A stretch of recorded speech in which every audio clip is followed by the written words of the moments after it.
Thank you for helping us to gather in your presence, Lord. Thank you for keeping us safe throughout this day. Uh, Thank you for giving me this opportunity to spread your word, Lord. God, please help that the word which I am going to tell, it does not be my word, Lord. Let it be your word which go through my word, Lord. I pray for all the people. In Jesus' name I pray. Amen.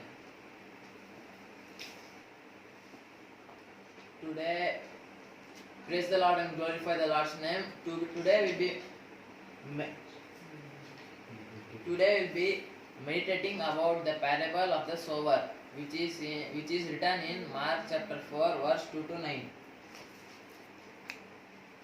And he was teaching them many things in parables.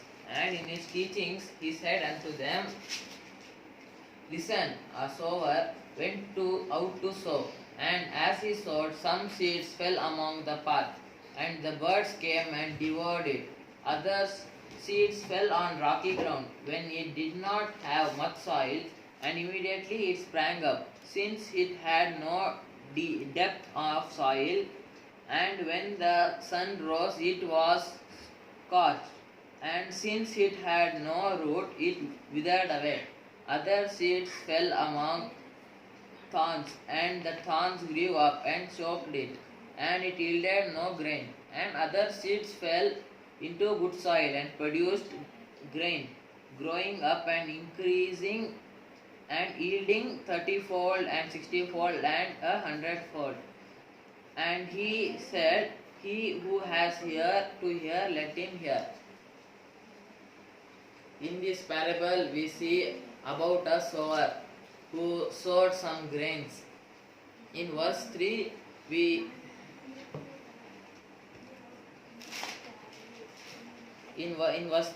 see a man who sows seed. The man represents God, and the seeds is the word of God. In verse 4, we see some seeds fell on the path, and birds came and devoured it. The birds represent Satan. The seeds on the path represents the people who hear the word of God but forget it, as they are focused on other worldly things. So we should be focused on God's word and not be focused on other worldly things. If we be focused on worldly things, Satan will immediately come and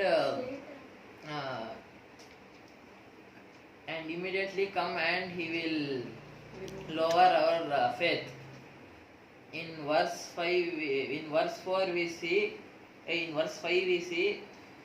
some seeds fell on rocky ground. When it did not have much soil, it immediately sprang up. And when sun rose, it was scorched, and since it had no root, it withered away. So, some seeds fell on rocky ground.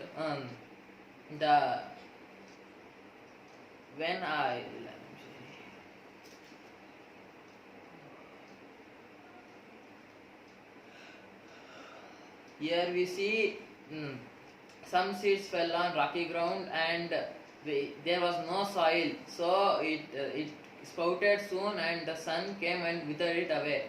This represents people who accept the word of God but do not sink in deep. When hard times come and persecutions come, they give up at once. They are initially attracted by the word of God, but when it gets tough, they give up. They do not get deep rooted. So we should be deep rooted in the word of God and not be focused on worldly things. We should have strong faith and never let Satan come and lower our faith. In verse 7 we see that some seeds fell among thorns, and the thorns grew up. When it grew up, it choked the plant and yielded no fruit. Meaning, people's concerns for riches and their worries about life cause their faith to die. They are concerned about materialism and they become unfruitful. Therefore, we should not worry about riches and We should not be worrying about our life. We should pray for God. He will give us everything. And we should not be worried about materialism. Some people say that I want this car, I want this bike, I want this TV, I want this house. We should not tell like that. We should pray to God, and what is best God will give us. In verse 8 we see some seeds fell in good soil and produced grain, growing up and increased and yielded 30-fold, 60-fold and 100-fold. Here we see that the good soil represents people who hear the message of God and live according to it. They have strong faith and remain dedicated in their life, even when things get difficult. That means we should be deep rooted in the Word of God and live a practical life and lead a life of testimony, that people who observe us should notice the change in our lifestyle and should recognize us as the people of Christ, and our behavior should bring glory to God. So we should live a dedicated life in Christ. We should not let our faith to be ruined. We should have strong faith and prayerfully lead our Christian life. Our Christian life is filled with challenges and sacrifices. We should not let our faith to be divided. We should be prayerful to God. May God bless us through these words, and let the Holy Spirit work in each of us, in each of our hearts, so that we can give fruit in many folds. Thank you.